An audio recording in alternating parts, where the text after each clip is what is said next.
Hi, I'm TechO from TechO.com. You know, if you're in business, at some stage you will be hiring someone to work with you in your business. Even if you're on your own, you'll be expanding your business at some time, right? So at some stage, you'll be hiring some help, even if it's just a contractor. So how do you choose the right person? First of all, of course, you do all the right things to make sure that you get the right applications coming to you to consider. Let's run through those early steps. 1. Prepare a detailed job description. Give the job a title. Write down who the person reports to so that you avoid confusion about too many bosses. Write down who they might be responsible for, who they have to supervise or look after. Write down the job's responsibilities and their daily duties so that there's no confusion about what the job entails. Make sure that you include the overall objective of the job, what it is that they're really there to achieve. Including this will make sure that they carry out their duties and responsibilities with a bigger picture in mind rather than making it a box-ticking job. Also, include any required qualifications or experience so that you describe the type of person most suitable for the role. Second, write an informative ad. Make sure that it describes the position clearly. If it's an administrative role, say an administrative assistant, don't call it something others won't understand like internal systems supervisor. Just call it like it is. Use a description that most people would understand. Also, describe your business succinctly in the ad so that they know what kind of business you're in and what the role is likely to involve. Then you await the applications and you shortlist the applications to come up with a small list of people who fit the criteria. Send them a copy of the job description and then, step number 4, arrange and schedule the interviews. When they arrive for their interviews, make sure that you have a file ready that includes the job description, a copy of the ad, their application, and any notes you made about their CV, which they've hopefully included, and a written list of interview questions that you intend to ask all of them. In other words, your file to be prepared. Okay, so you're prepared and they arrive for the interview. What do you ask them to help you make up your mind? Here's my interview script that I've always found effective. I spend a few minutes up front to welcome them and make them feel comfortable and at ease.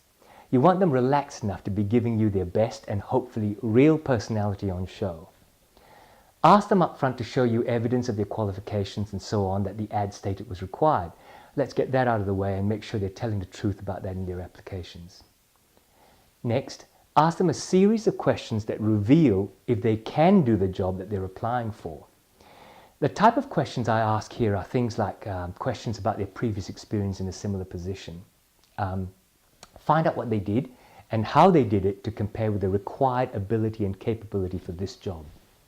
Ask them questions where they give you examples that they're able to do the job.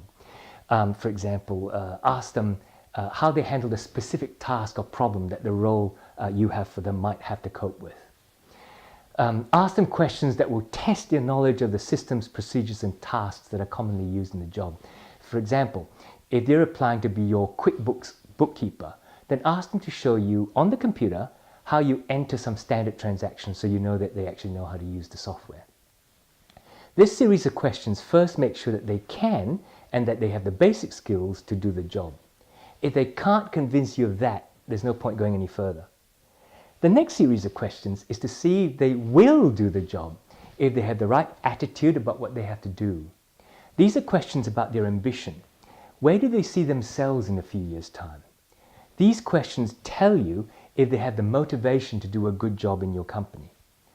Ask them why they want to do this job and ask them questions about examples in the past where they went above and beyond the call of duty so that you can assess their willingness to work in this job. You certainly want to scope out any hints of robotic behavior or box ticking or even laziness.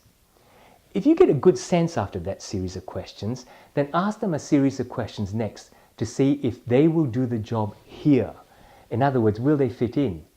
By now you should have an idea if they're capable of doing the job and if they have the motivation to do the job. Now you want to see if they'll fit in and do that job in your company. Ask them what their personal values are. Check to see how these fit into yours and your business's values. If your business, for example, is all about customer service and their values are about squeezing the customer, then you may have a problem. Now, of course, they may not phrase it like that. They may say, or I strive for profit above all, or something like that. You have to stay aware of what they might mean and try to dive a bit deeper to draw out their true feelings. You can also ask questions about what makes them get up in the morning and go to work, and what would stop them going to work. You can ask them things like what they liked or not liked about their previous employers. Ask them what they would want from you when they're working for you as an employer. These types of questions check to see whether they would work well with you and with any others in your business. If you've got this far, you can start to wrap up. Ask them if they have any questions of you, and then answer them truthfully. Finally, thank them and tell them what your process is and when you'll be letting them know. After the interview, it's decision time, so write up your notes. Writing up your notes gives you a bit of time to review the conversation and record your thoughts. Look, after all, you don't want to be unfair on them and rest on an immediate reaction, although that is quite valuable. The time you take to write your notes allows you to have some second thoughts if they occur to you. Once you've seen everybody, you can then make your decision as logically as possible based on finding out, 1, if they can do the tasks that they have to do, they can do the job. 2, whether they are willing to do the job. And 3, if they will fit into your values and your business culture. Will they do it here? When you've made up your mind, check their references. Go and talk to them, confirm the facts and their opinions to confirm your own. If everything checks out, make your offer, and make sure you also contact all the unsuccessful ones to tell them. There is nothing worse than not hearing back after a job interview, so don't do it to them. Have some respect for them wanting to work for you. So there you are. I hope that's been helpful if you're about to recruit someone. I always find that a systematic process allows decisions to be made more logically and allows a standard measurement across different applicants. Hey, if you want to learn more about building your business, about how to create strategy and provide great leadership in your business, get over to my website, techo.com, and make sure that you sign up for our newsletter that gives you loads of free and valuable business building ideas. I hope to see you there soon.